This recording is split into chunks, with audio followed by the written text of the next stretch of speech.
وأتموا الحج والعمرة لله، فإن أحصرتم فما استيسر من الهدي، ولا تحلقوا رؤوسكم حتى يبلغ الهدي محله، فمن كان منكم مريضا أو به أذى من رأسه ففدية من صيام أو صدقة أو نسك، فإذا أمنتم فمن تمتع بالعمرة إلى الحج فما استيسر من الهدي،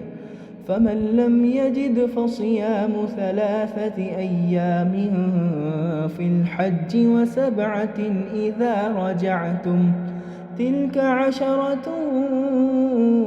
كاملة، ذلك لمن لم يكن أهله حاضر المسجد الحرام. واتقوا الله واعلموا أن الله شديد العقاب.